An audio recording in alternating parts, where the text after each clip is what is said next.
Good morning. So happy and privileged to speak with you, Ruth. How are you I'm today? great. Thank you for that. It's a privilege to be Well, here. you're welcome. And listen, I'm calling you. I'm a Toronto girl, and I know you were in Toronto with Dolemite for TIFF for the Toronto International Film Festival, Yes. and you brought some of these beautiful, beautiful costumes.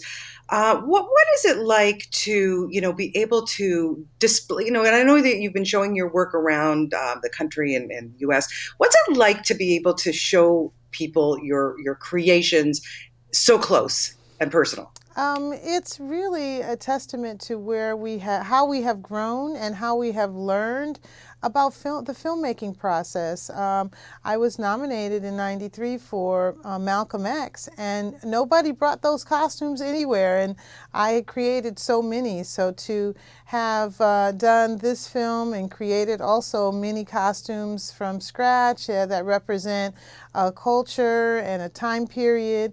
It really does highlight how we've changed and how we're appreciating costumes more. We understand them a little bit better, and we understand the person behind the scenes that is working tirelessly, mind you, to create these costumes. Yeah, absolutely. And when you're working on something like Dolomite, you're working with a time period, the '70s, where I mean, oh my God, this fashion. Listen, I grew up in the '70s. The fashions were so funky, they were so cool. But you had I can imagine that it must have been a challenge for you because you don't want to make it look like caricature. And so I wanted to know what your process was, like how you came up with such beautiful, beautiful. I mean, each scene was more beautiful than the next. Thank you. Well, I too remember the '70s, and I remember a time when there were earth shoes, there were jeans, there were jean vests, there were knits, color. There was an explosion of color. There was also the urban dandy and the pimp style. So it was a joy to take this film and make some clear decisions about how we would divide the looks. There were so many different genres during the '70s: the hippies, the Black Panthers, the urban dandy, the pimp style, blaxploitation, and there was a clear distinction between what would be our background artist and what would be our foreground.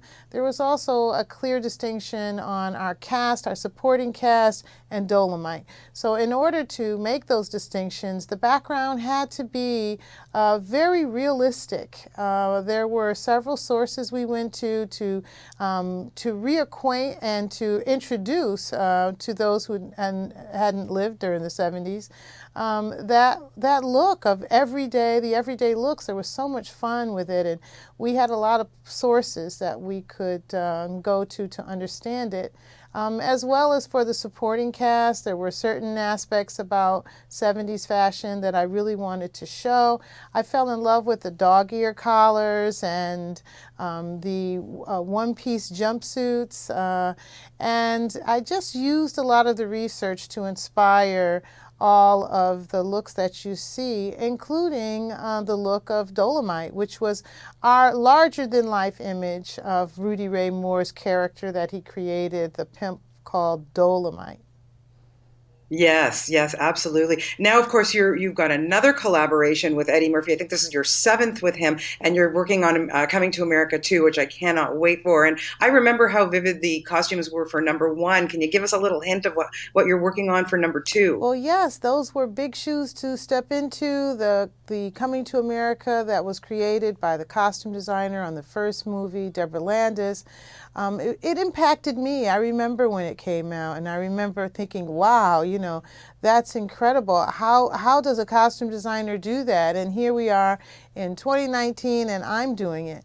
So it's for me, having come off of Black Panther and knowing about how to extract the beauty and the opulence from African culture, I knew that there were thousands of resources around Africa that I could choose from. And I went in a very distinct direction that brought the look, the more sophisticated look, because, it was 30 years ago that the first Coming to America was produced. And now, 30 years later, we know so much more, also in part thanks to the work that everyone did with Black Panther. So I was very clear about where I could extract my ideas from to make Zamunda very different from Wakanda and also rooted in Africa. And that's what I attempted to do. Well, looking forward to that. People can see Dolomite on Netflix. And of course, congratulations to you on your Oscar. So well overdue and so well deserved. What a privilege to have a chance to talk with you Thank this you morning. so much. I appreciate that.